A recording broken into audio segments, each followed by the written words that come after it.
Hello and good morning, everyone, and welcome to the RinggitPlus Malaysian Financial Literacy Survey Virtual Press Conference 2020. My name is Pang, and I'll be your MC for this event.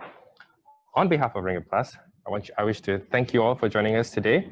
Now, RinggitPlus is Malaysia's leading financial comparison website and is part of Genexu, which is Southeast Asia's first full-stack fintech solutions provider.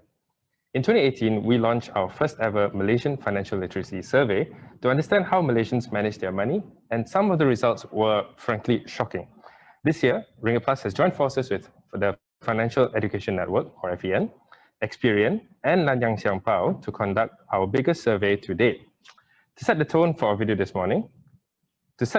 session this morning, we've prepared a short video for you. So, ladies and gentlemen, please enjoy.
All right, so that was a little teaser about the RMFLS 2020.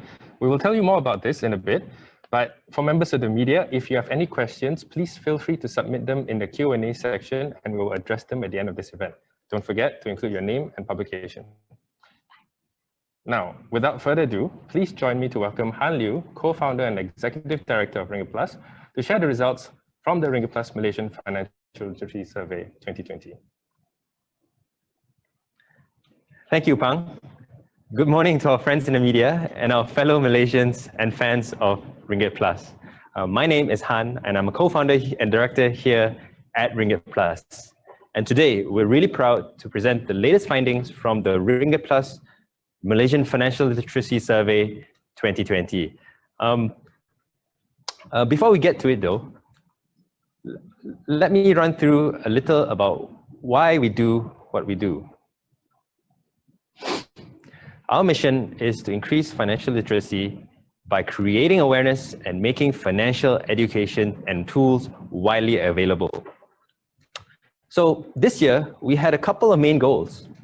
The first is to get deeper insights on the various parts of financial literacy, namely money management, product awareness, but also how Malaysians are able to manage financial shocks, such as this period, right? The second goal was to have a stock take on the progress of the initiatives proposed in the National Strategy for Financial Literacy 2019-2023.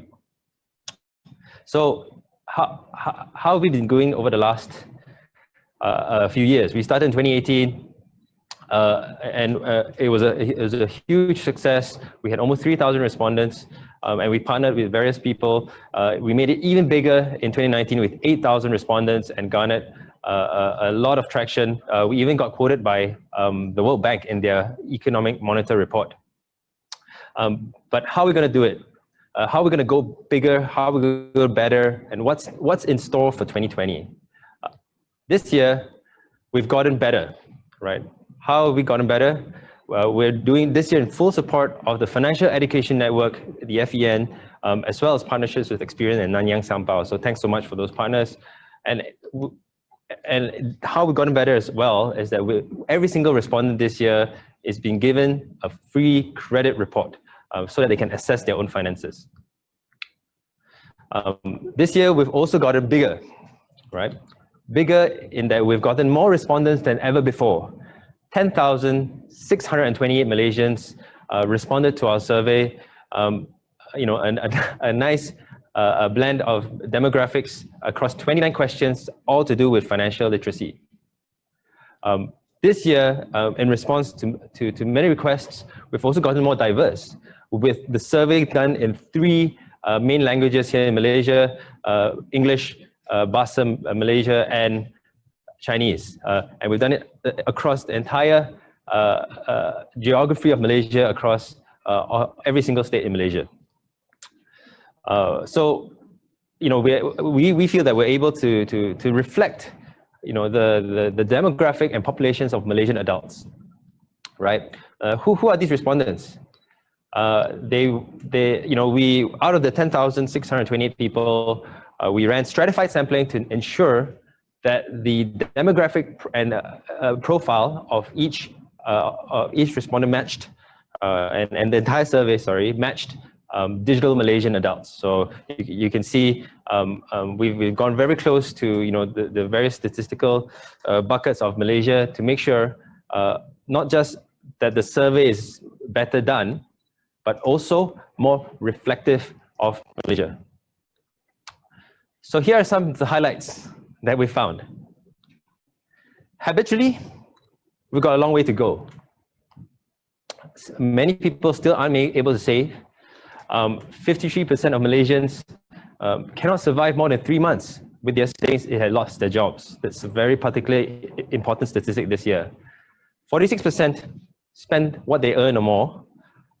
That's a 3% increase on last year. And 76% claim that they control the money, which is more than last year, despite everything that's gone. What else that's big for this year? The impact of COVID-19. We've seen tremendous impact, and we've asked questions specifically to address to assess how COVID-19 has impacted our personal finances, right? And what we found is quite interesting. 88% of Malaysians have increased their use of contactless payments. They consciously use it. And you know, e-wallet introduction of 2018, 2019 is well timed. Today, it's clearly widely used across Malaysians, right? And COVID-19 and government intervention has been one of the key catalysts for this adoption, right? You know, 90% of Malaysians own an e-wallet, one of the 3 big e-wallets in Malaysia. And COVID-19 has also accelerated the shift towards online transactions, forming 2 big financial habits, right? The first is that 39% of Malaysians perform more transactions online than they did previously, before the pandemic. And this one's less obvious.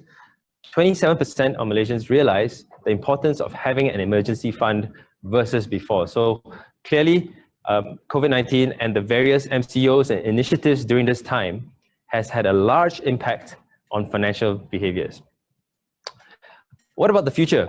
I mean, we asked about the future in kind of 2 big themes and segments. The first was about the automatic loan moratorium in Malaysia. 16% of Malaysians indicated they're not ready to resume their loan repayments after the moratorium ends. This indicates that there may be 1.2 million borrowers out there who will need post-moratorium assistance, right? And statistics from Bank Negara last week showed that about 640,000 of borrowers actually made the application for that targeted repayment assistance program, which means over 500,000 borrowers have not, and they may be potentially at risk of starting to struggle on their loans and struggle on their repayments, right? I mean, the second kind of future driving question we asked was about retirement. Another big theme for this year, especially with the pandemic and the various MCOs that have impacted our economy. But we've tried to focus on the future of Malaysians and their savings. And what we found is that a lack of retirement planning remains a big concern. 68% of Malaysians believe that their EPF savings can last only less than 10 years. Yet, among the people that said that they don't think EPF is enough for them, only 45% said to us that they have not started any retirement planning. So again, clearly a big issue among Malaysians when it comes to financial literacy is their literacy towards retirement. This year, we also had a very special focus on financial literacy among the youth, i.e. Adults below 35. While clearly more digital savvy, a large percentage of them are financially illiterate. Right? And what do we mean? 64% of young Malaysians, adults, don't even know what restructuring and rescheduling (RNR) is, and then survey average was quite a bit lower than that. And almost 29% have only just realized the importance of emergency funds since the MCO started. Unfortunately, it doesn't stop there. The youth scored above the survey average in terms of the worrying statistics, specifically on being able to survive on their savings, where be it 1 month or 3 months, right? Way above the survey average of people who said, I can't survive, right? They scored above on things like overspending. They spend more than what they earn. They spend the same or more than what they earn, higher than the survey average, as well as that big topic of retirement planning. Half of young Malaysians have not even started planning for retirement, which is a big issue, right? So COVID-19, right? On the bright side, COVID-19 has made us more aware of how important money management and financial literacy is to us, right? They get more cautious. And we want to be prepared and more resilient, and we want to help Malaysians handle any future crisis that comes, right? So if we're ever faced with financial uncertainty as a result of something like this, we need to be more prepared, but not just from a health perspective, financially, right? And we're here at RinggitPlus, we are pleased to announce how we are playing a part, right? I'm pleased to announce the launch of our newest service, My Ringgit Health, your personalized financial guide. What is My Ringgit Health? It's a secure tool which allows you to get a clear picture of where you stand with your finances.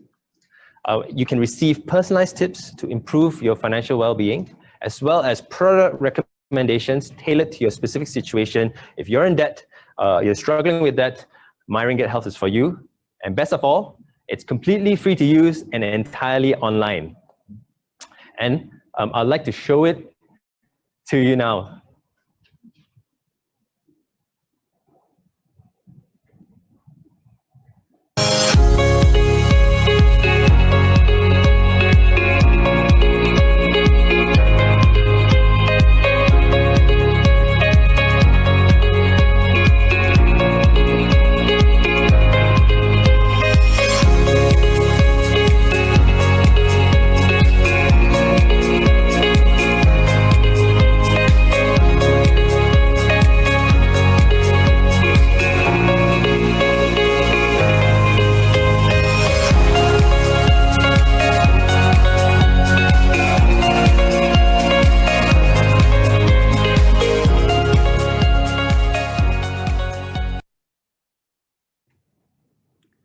So that, my friends, is My Ringgit Health. Hopefully you were able to scan the QR code, but if you weren't, you can just head out to Google My Ringgit Health to get your copy of your first personalized financial guide. I hope that this goes some way to addressing the issue of financial management within the larger scope of financial literacy here in Malaysia. With that ends my part of the presentation. Back to you, Pang. All right, thank you, Han, for sharing the survey results with us. There you have it, everybody.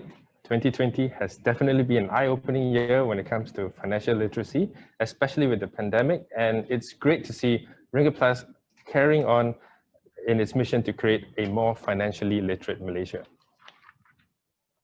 And with the launch of RinggitPlus, you can now assess your own financial health anytime, anywhere from your mobile devices. For anyone who would like to try My Ringgit Health, you can scan the QR code here, or as Han mentioned just now, you can just Google My Ringgit Health, or visit ringgitplus.com and go to the My Ringgit Health website. Of course, we hope that you can also encourage your readers and friends and family to do so as well.